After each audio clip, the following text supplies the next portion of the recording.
오늘 소개해드릴 책은 자신에게 엄격한 사람들을 위한 심리책입니다. 조금 더 행복한 삶에 다다르는 법을 25년 동안 연구한 영국의 심리치료사 오원 오케인이 쓴 책인데요.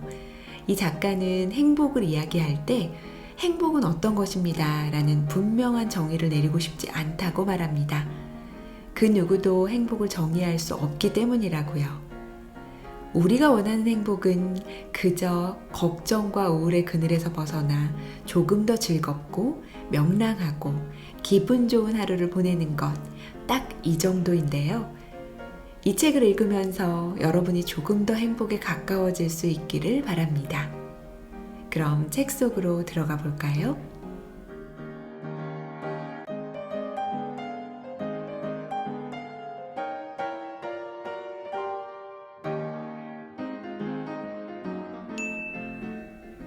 나는 내가 참 느긋하고 충만한 사람이라고 생각했다.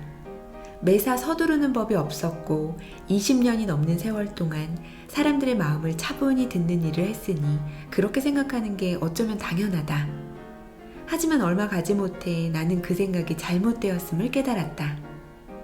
이제 막 마음챙김 지도자 교육과정에 참가했을 즈음이었다.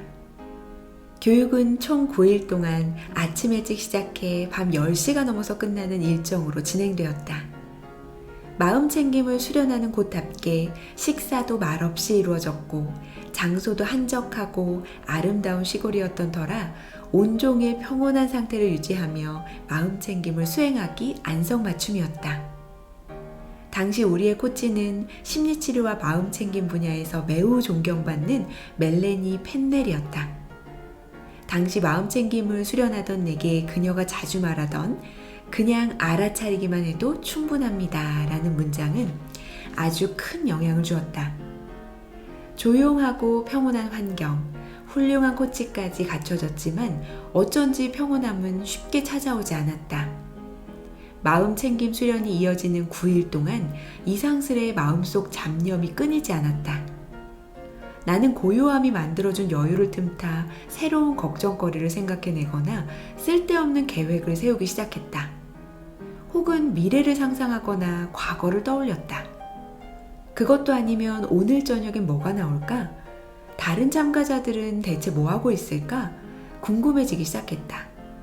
마음이 어찌나 시끄럽던지 정말이지 놀라울 정도였다.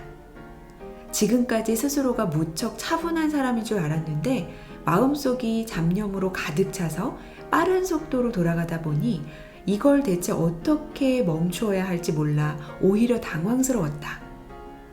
마음챙김 수련 4일차가 되던 날 45분 동안 코치의 지도를 받으며 다 같이 마음챙김 명상을 진행했다.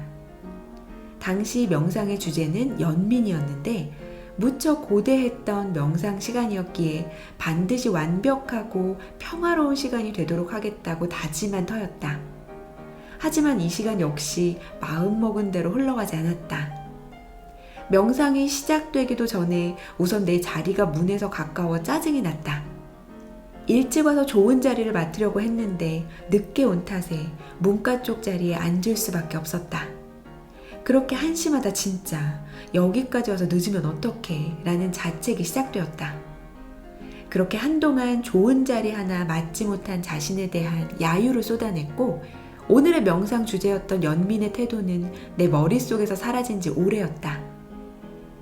하지만 명상이 시작되니 명상 전의 짜증은 약과였다. 옆 사람의 숨소리는 너무 크지, 꿇어앉은 다리는 저리지, 소화가 다 안 된 모양인지 배까지 큰 소리로 부글거렸다. 점점 짜증이 치솟고 마음속은 더 시끄러워졌다. 그러자 갑자기 이 모든 게 시간 낭비에 불과하다는 생각이 들기 시작했다. 실망스러운 데다 기운도 빠져서 그냥 다 포기하고 싶어졌다. 명상교육을 받으러 온 심리치료사가 기본적인 것조차 지키지 못하고 있다니 스스로가 한심해서 참을 수 없게 되었다. 그렇게 혼돈의 명상 시간이 끝나고 멘토와 이야기를 나눴다. 명상 시간에 무슨 일이 있었는지 전부 이야기하자 놀랍게도 그녀가 웃으며 말했다.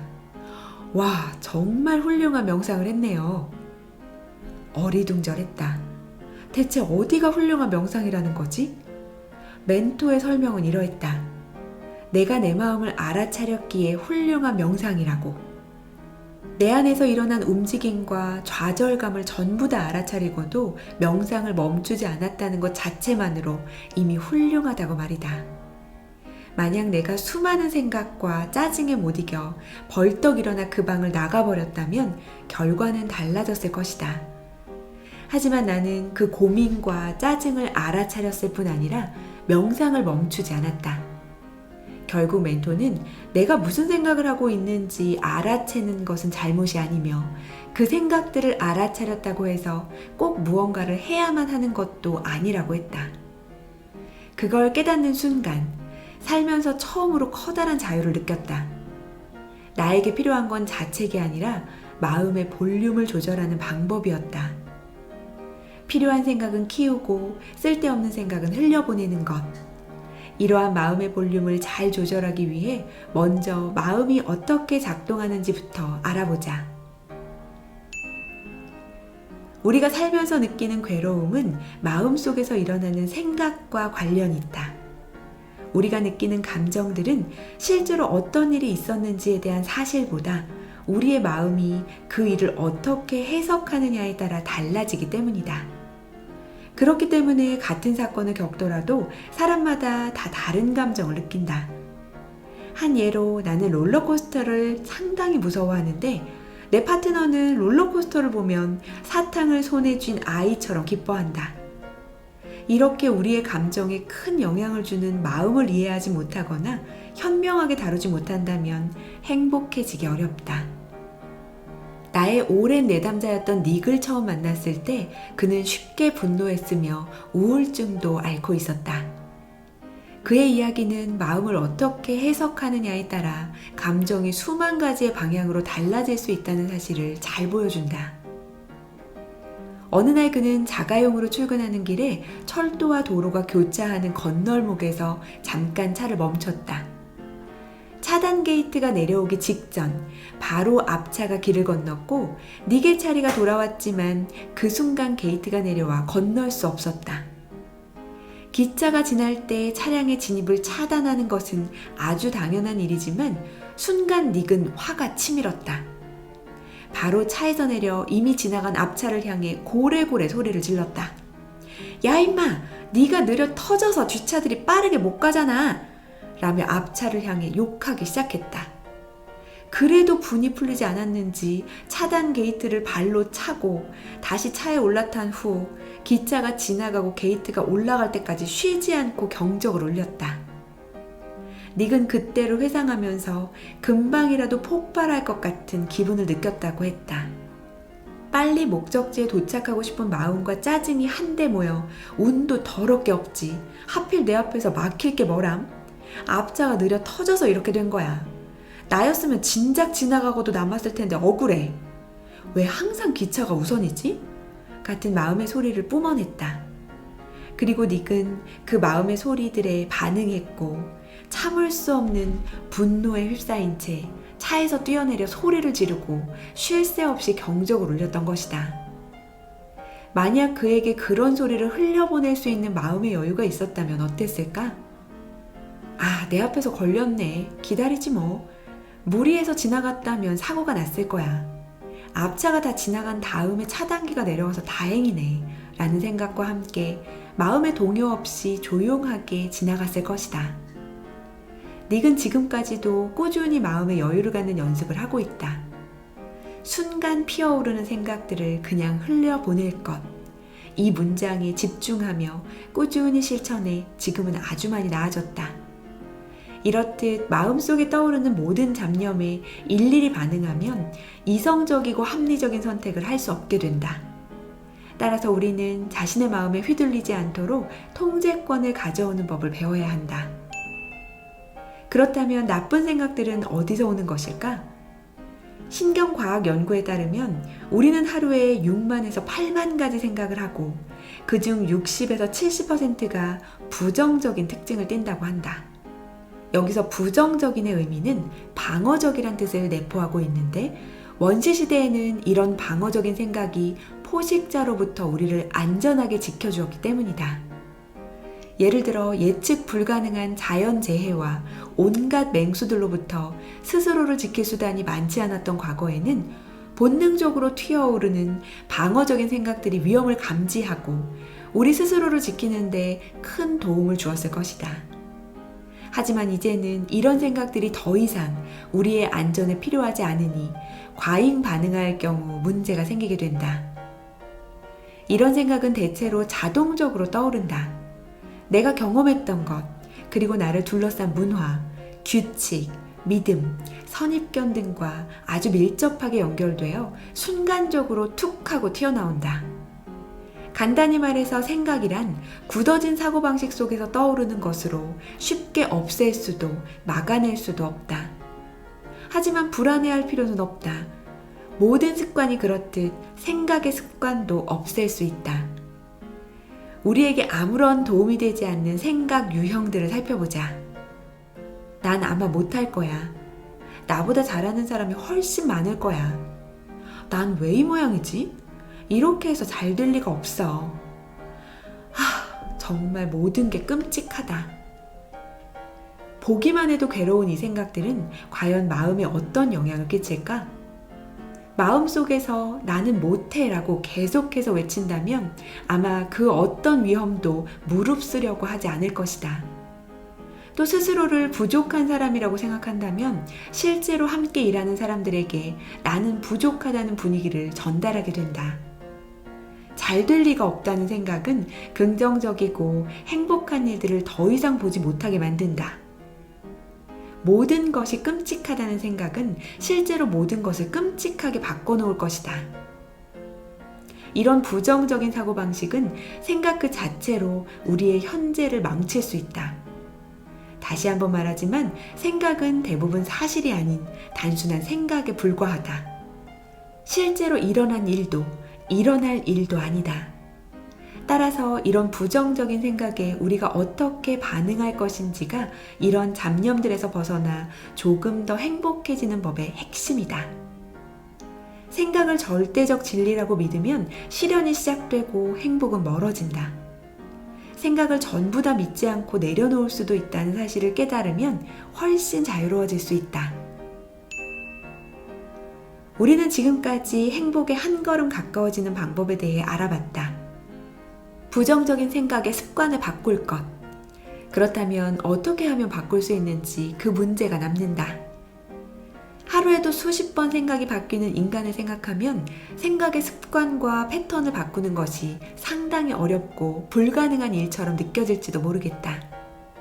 인간의 마음이 워낙 복잡하다는 사실을 생각하면 더욱 그렇다. 하지만 변하겠다는 마음을 갖고 있다면 사실 절반은 성공한 것이나 다름없다. 생각의 족쇄에서 벗어나고 싶다면 지금부터 이 방법을 따라해보자. 첫 번째, 내 안에서 숨쉬고 있던 부정적인 생각의 패턴을 알아차려라. 이런 부정적인 생각들은 마치 관심받고 싶어하는 사람과 같아서 무시하거나 밀어내면 원하는 것을 얻을 때까지 계속 귀찮게 주변을 맴돈다. 그러니 이건 내가 습관처럼 하는 나쁜 생각이지? 너 또 왔구나? 네 존재를 받아들일게 라고 마음을 향해 말해보자. 그럼 조금의 여유가 생길 것이다. 너는 항상 왔던 나쁜 생각이고 나는 너에게 조금도 영향을 받지 않을 거야 라는 무언의 다짐은 우리에게 생각의 통제권을 넘겨준다. 생각의 통제력이 내 손에 들어오면 부정적인 생각이 나를 파고들 수 없게 된다. 두 번째 방법은 바로 마음속에 여유 공간을 마련하는 것이다. 앞서도 말했듯 마음이 부정적이거나 나쁜 생각을 만들어내도 그것은 생각에 불과할 뿐 사실이 아님을 기억하는 것이 중요하다. 하지만 마음에 여유가 없는 우리는 그 생각이 습관적인 나쁜 생각임을 알아채기도 전에 그 생각에 빠져들고 만다. 만약 여유 공간이 있다면 마음이 부정적이거나 해로운 생각을 만들어내도 우리가 어떻게 반응할지 스스로 선택할 수 있다. 나는 그동안 심리치료사로 일하면서 마음의 공간을 만드는 다양한 방법을 찾아냈다. 그중 가장 효과적이고 내가 좋아하는 방법인 영화 감독 기법을 소개한다. 먼저 마음속에 떠오른 생각이 영화처럼 펼쳐진다고 상상해보자. 그리고는 마음속 화면으로 그 생각들이 어떻게 흘러가는지 천천히 지켜본다. 섣불리 결정하지 않고 관찰자의 시선으로 따라가다 보면 원하지 않는 방향으로 생각이 튀어오르기도 할 것이다. 이때 원하지 않는 부분들을 감독의 시선에서 잘라내면 된다. 이렇게 영화 감독이 된 것처럼 전체 그림과 맥락을 고려하면서 생각을 지켜보면 생각이 사실이 아니라는 것을 알게 되고 섣부르게 반응하지 않게 된다. 잠시 멈출 여유와 숨 쉴 공간이 생기는 것이다.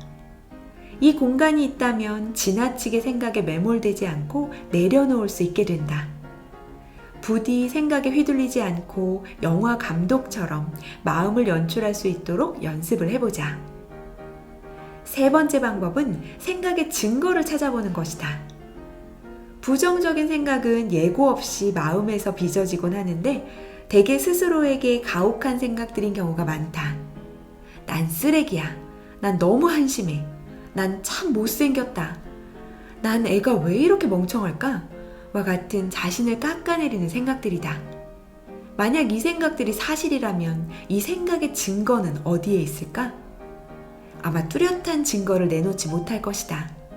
왜냐하면 그 생각들은 사실이 아니기 때문이다. 그렇다면 이젠 반박 증거를 내놓을 차례다. 난 쓰레기야 라는 생각은 아마 살면서 저지른 실수들이 만들어낸 자괴감에서부터 왔을 것이다. 물론 살면서 실수한 적도 있을 테지만 그렇다고 항상 실수만 하지 않았을 것이다. 지금까지 노력해서 얻은 성공, 성취, 내가 좋아하고 나를 좋아해주는 주변 사람들과의 사랑과 유대감 넘치는 관계가 내가 지금껏 잘 살아왔다는 증거가 되어줄 것이다. 그 생각이 사실이 아니라는 증거가 많다는 것을 스스로 깨달으면 난 쓰레기야 라는 생각은 이제 더 이상 자동으로 떠오르지 않게 된다. 마지막 방법은 흘려보내는 것이다. 우리는 앞서 세 가지의 방법에 따라 나쁜 생각의 존재를 알아차렸고 생각을 관찰할 수 있는 여유를 갖췄으며 그 생각이 잘못되었다는 증거를 말할 수 있게 되었다. 그렇다면 이제 이 해로운 생각들에 반응하지 않고 흘려보내는 습관이 필요하다. 우리의 마음은 심리적 스트레스가 높을수록 더욱 가혹한 생각들을 만들어낸다. 그리고 생각은 가혹할수록 흘려보내기 어렵기 때문에 마음의 스트레스를 항상 낮게 유지하는 것이 중요하다. 모두 한 번쯤은 들어봤을 코르티솔과 아드레날린이라는 호르몬은 우리의 스트레스 수치를 낮춰주는데 이 두 호르몬은 간단한 신체 활동으로 인해 쉽게 얻을 수 있다. 또 일과 삶의 균형을 맞추고 건강한 식단을 갖춘다면 마음의 흥분을 쉽게 가라앉힐 수 있다. 지금까지 우리는 부정적인 생각, 불필요한 잡념들을 흘려보내는 4가지 방법에 대해 알아보았다. 우리의 뇌는 항상 기존의 패턴으로 돌아가려는 특성을 갖고 있다. 따라서 처음 시도하는 이 방법들을 버리고 자꾸만 원래대로 돌아가려고 할 것이다. 이때 포기하지 않고 꾸준히 가르쳐 줘야 한다. 이런 잡념들에 반응하는 바람직한 방법들을 말이다. 시간이 지나면 어느새 이 방법이 우리의 마음의 새로운 기준이 되어줄 것이다. 시끄러운 소리로 가득한 세상에서 마음속에 나만의 공간을 만들고 싶은 것은 모두의 바람이다. 부정적인 잡념들에서 벗어나 부담감과 스트레스를 던져버릴 수 있다면 과연 누가 마다할까? 우리는 시끄러운 마음의 소리를 고지곳대로 받아들이며 너무 많은 신경을 써왔다. 그러나 이제 안다. 그런 잡념들에 이의를 제기하고 흘려보낼 때 조금 더 행복해질 수 있다는 사실을 말이다. 그런 잡념에 휘둘리지 않고 이의를 제기해야 진정한 해결책이 나온다는 것을 말이다. 그렇다고 해서 마음의 생각에 귀 기울이지 말라는 뜻은 아니다. 다만 지금 당신의 힘듦이 부정적인 생각에서 비롯되었다면 그런 생각을 흘려보내고자 노력하는 것이 자신을 돌보는데 아주 중요한 일이 된다는 의미다. 잡념에 맞서 그 정도면 됐어 라고 말하는 것. 부정적인 생각에 멈춰 사인을 보내는 것은 우리의 행복을 지켜주는 결단력 있는 태도다. 어린 두 아이를 키우며 은행 매니저로 일하고 있는 워킹맘 줄리가 나를 처음 찾아왔던 날을 아직 기억한다. 당시 그녀는 누가 봐도 지친 얼굴을 하고 있었다. 두 눈엔 다크서클이 짙게 드리워져 있었고 잠을 제대로 못 잔 듯 작은 아픔이 계속해서 이어졌다. 그날 그녀가 털어놓은 고민은 승진을 앞두고 늘어난 업무량을 감당하면서 직장에서 잘 버틸 수 있을까였다.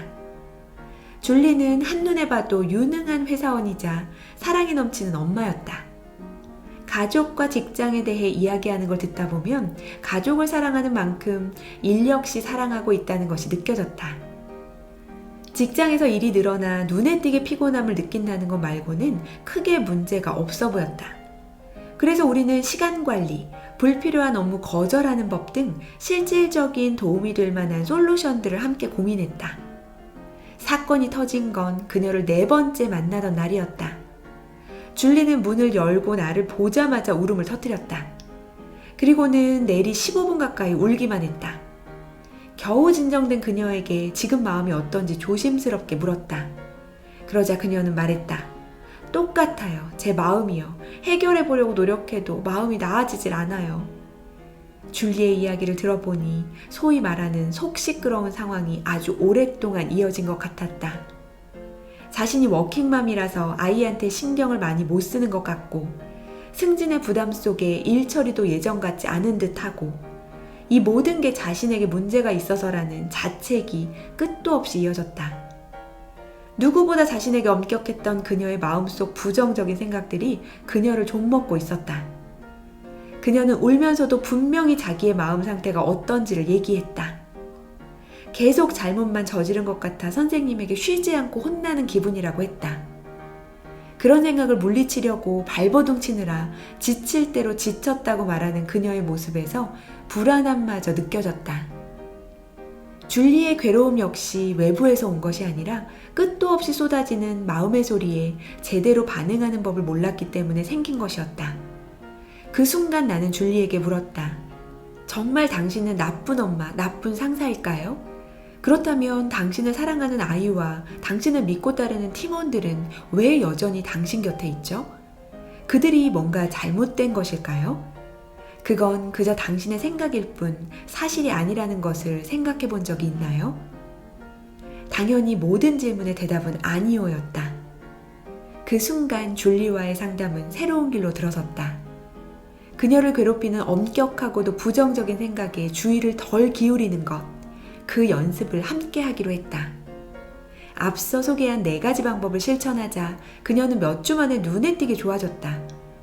불안이 줄어들어 불면증도 많이 나아졌고 또 예전의 활기찬 모습을 조금씩 되찾고 있었다. 이제 그녀는 더 이상 마음의 노예가 아니었다. 이것은 줄리에게만 국한된 이야기가 아니다. 누구에게서든 쉽게 찾아볼 수 있는 이야기다. 끝없이 떠오르는 부정적인 생각에 밤잠을 설치는 것, 칭찬을 고지고대로 받아들이지 못하는 것까지 누구든 한 번쯤은 겪어봤을 정도로 흔한 일이기 때문이다. 더 이상 부정적인 생각에 마음을 내어주지 말자. 그리고 그 생각들을 내려놓는 연습을 하자. 마음의 주도권을 잡고 여유를 가질 때 우리 삶은 행복에 한 발짝 더 다가갈 수 있다.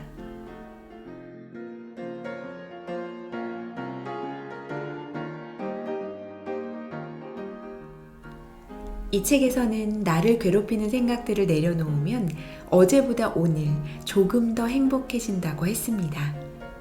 지금이야말로 행복을 가로막는 것들을 내려놓고 거기서 벗어날 때라고요. 여러분도 나도 모르게 나를 힘들게 하고 있는 생각들을 내려놓을 준비를 해보는 건 어떨까요?